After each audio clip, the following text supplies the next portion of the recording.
O Apocalipse e as profecias de Max Weber e a gênese do homem giga devastador.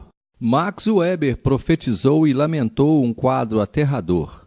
Ele prognosticou ainda no final do século XVIII e publicou no início do século XIX, 1904-1905, a título de conclusão do livro A Ética Protestante e o Espírito do Capitalismo.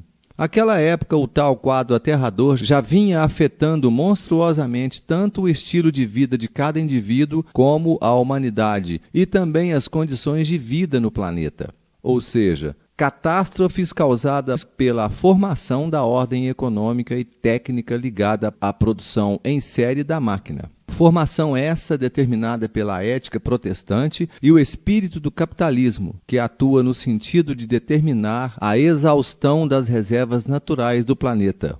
Weber profetizou que a formação da ordem econômica e técnica ligada à produção em série da máquina, na realidade, determinará até a última tonelada de combustível tiver sido gasta. Enquanto determinaria ainda, na minha perspectiva e como consequência óbvia hoje evidente, a devastação da natureza, os genocídios em massa, o atual aquecimento global, etc., e suas consequências catastróficas para a humanidade, conforme estamos testemunhando hoje a concretização dessa profecia feita por Weber. Note, estou focalizando as profecias de Weber num contexto mais amplo. Para nos situarmos nesse contexto geral, achei conveniente rever brevemente alguns pontos tratados nos capítulos 1, 2, 3, 4 e 5. Vimos que Darwin, 1809 e 1882, era um teólogo da Igreja Luterana, isto é, protestante. Ele viveu sem ser marinheiro durante 5 anos embarcado, como um asceta protestante embebido do espírito capitalista, esforçando-se até inventar a ideologia supostamente científica que ficou conhecida como seleção natural, cujo objetivo consistiu em justificar a incomensurável opressão, exploração econômica e os genocídios praticados hegemonicamente por determinados segmentos sociais da raça branca sobre as demais raças. E também para justificar a incomensurável destruição da natureza, que já vinha sendo, então, praticada pela raça branca. Resultou das suas pesquisas e elucubrações ascéticas a ideologia da seleção natural. Um à parte esclarecedor. Veja aqui embaixo na descrição desse vídeo o link do texto que abarca o conteúdo desse vídeo e de outros 4, e toda a citação bibliográfica.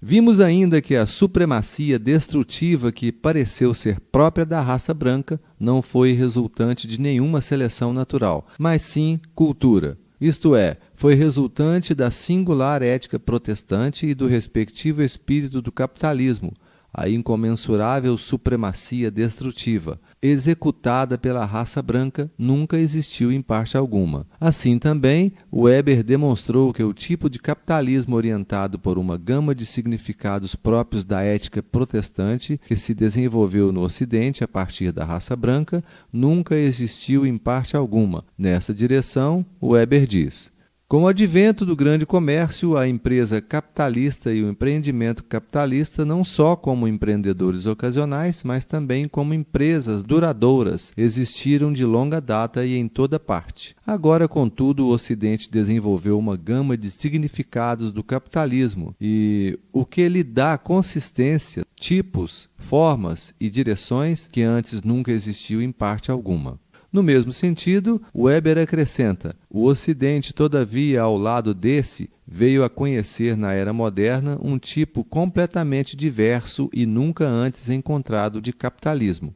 A organização capitalista racional assentada no trabalho livre, formalmente pelo menos, e assim como o mundo não conheceu uma organização racional do trabalho fora do Ocidente, ou justamente por isso mesmo, não existiu antes nenhum socialismo racional. Podemos agora embarcarmos no bonde do tema geral, onde estamos vivenciando a profecia de Weber, pois a ordem econômica capitalista, cientificista e técnica ligadas à produção em série de máquina, cada vez mais complexa e destruidora, nos vem sendo impostas. Assim, a ordem econômica determina a devastação das florestas, a poluição, enfim, o aquecimento global, e determinará tudo isso até que a última tonelada de combustível tiver sido gasta. Nesse sentido, Weber nos advertiu há mais de um século atrás.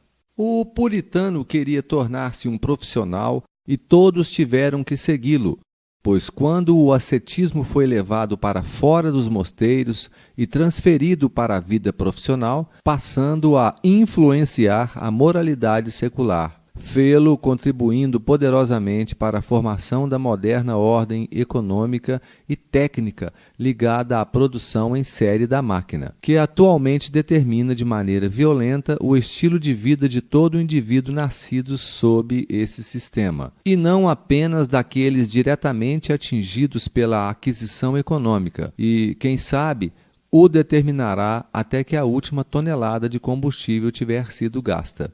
O ascetismo protestante e respectivo espírito do capitalismo adveio do campo cultural e caiu, incindiu e remodelou no mundo. Mas, especificamente, ele vem orientando e valorizando de modo incessante e demasiadamente o processo de produção material e seus produtos mercadorias, isto é, os bens materiais. Asceta, eremita, ermitão, anacoreta são denominações dadas à pessoa desajustada e fanática. Ao exemplo do asceta evangélico, protestante, católico e outros, pessoa que se consagra à vida regrada em exercícios espirituais de autodisciplina, pessoa que busca se afastar dos prazeres, dedicando-se a orações, privações e flagelações em busca de uma falsa perfeição espiritual. Na verdade, o asceta evangélico, o protestante e outros do gênero buscam insaciavelmente o enriquecimento. Enquanto isso, na outra ponta, esses tipos de ascetas produzem a miséria dos segmentos trabalhadores. O asceta católico busca o entesouramento e, na outra ponta, também produzem a miséria dos segmentos trabalhadores. Nesse sentido, as condutas desses tipos de ascetas estão voltadas, cada qual ao seu modo, para o deus Mamon, que é o deus do dinheiro e da riqueza. Porém, no tema atual, estou focalizando mais precisamente os diabólicos tipos protestantes e evangélico de ascetas. O ascetismo protestante em geral e a pessoa asceta protestante em particular, homem giga devastador, 1000 vezes pior que o homem-bomba. São exemplos do pior espectro maldito que persegue cada indivíduo e tem hoje seu mais alto desenvolvimento e como seu mais destacado guardião e propagador mundial, os Estados Unidos, conforme Weber esclarece e também sugere a razão dos esportes serem hoje utilizados massivamente como importante meio de alienação da juventude. No setor de seu mais alto desenvolvimento nos Estados Unidos, a procura da riqueza despida de sua roupagem ético-religiosa tende cada vez mais a associar-se com paixões puramente mundanas, que frequentemente lhe dão o caráter de esportes. O Weber esclarece ainda, embora indireta e apenas sugestivamente, o fato do indivíduo em geral e, em particular, segundo o meu ponto de vista, muitos indivíduos da comunidade científica renunciarem a toda tentativa de justificar o dever vocacional, a plenitude vocacional, como causas da conduta da raça branca voltada para o genocídio e a destruição da natureza ao longo da Idade Moderna. Temos evidentes exemplos disso.